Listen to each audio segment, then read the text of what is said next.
Udah tahu berita ini belum? Puluhan anak dan balita alami keracunan setelah konsumsi bubur PMT yang disediakan untuk program pencegahan stunting. Kita doakan semoga anak dan balita tersebut cepat pulih ya. Dari kasus ini kita belajar ternyata penting banget untuk kita memperhatikan hygiene dan sanitasi terutama untuk makanan yang dikonsumsi oleh balita. Yang mana kita tahu untuk balita ini sistem imun dan perkembangan organnya masih belum sempurna. Keracunan bisa menyebabkan mual, muntah, bahkan hingga kematian. Oleh karena itu, penting bagi kita untuk memastikan keamanan pangan anak mulai dari persiapan hingga penyajiannya. Dalam persiapan, yang perlu kita perhatikan, yang pertama sebaiknya tidak mencuci sumber prohe di dekat alat makan karena air cipratan ini bisa menyebabkan kontaminasi silang. Yang kedua, pisahkan talenan untuk makanan matang atau siap makan dengan bahan mentah. Selanjutnya, selalu cuci talenan setelah dipakai dengan sabun dan air mengalir. Yang tidak kalah penting adalah kalau talenannya udah kayak gini, langsung dibuang ya.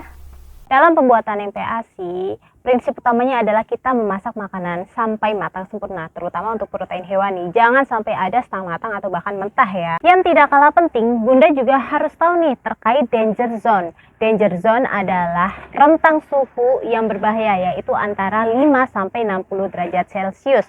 Pada suhu ini, bakteri tumbuh dengan cepat dan berkembang biak menjadi 2 kali lipat dengan durasi 20 menit aja. Nah, oleh karena itu, sebaiknya kita tidak menyimpan makanan di suhu ruang lebih dari 2 jam. Sebaiknya Bunda menyimpan makanan di suhu kurang dari 5 derajat Celcius karena pada suhu ini bakteri tidak dapat berkembang biak. Untuk masa simpan makanan, Bunda bisa cek di tabel ini. Biar memudahkan saat mau menghangatkan MPASI, baiknya MPASI disimpan per porsi dengan wadah tertutup ya. Hal ini bertujuan untuk mengurangi risiko cross-contamination atau kontaminasi silang. FYI, MPASI hanya bisa dihangatkan 1 kali saja. Bunda juga bisa menerapkan prinsip pasteurisasi saat menyimpan MPASI sehingga tidak perlu menghangatkan lagi. Prinsip ini cocok untuk anak yang menyukai makanan dingin atau yang lagi tumbuh gigi. Supaya MPASI tetap aman, perhatikan hal-hal ini ya. Kalau Bunda terbiasa menghangatkan MPASI, beberapa hal penting perlu Bunda ketahui nih. Yang pertama, makanan beku sebaiknya tidak langsung dikeluarkan dari freezer dan dicairkan pada suhu ruang.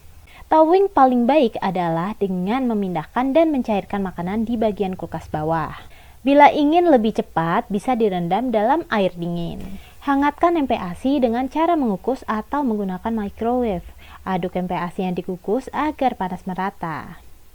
Berikut adalah beberapa tanda bahan makanan yang sudah rusak dan sebaiknya segera dibuang ya Bun. Gimana nih, masih ada pertanyaan nggak? Kalau ada langsung tulis di kolom komentar ya.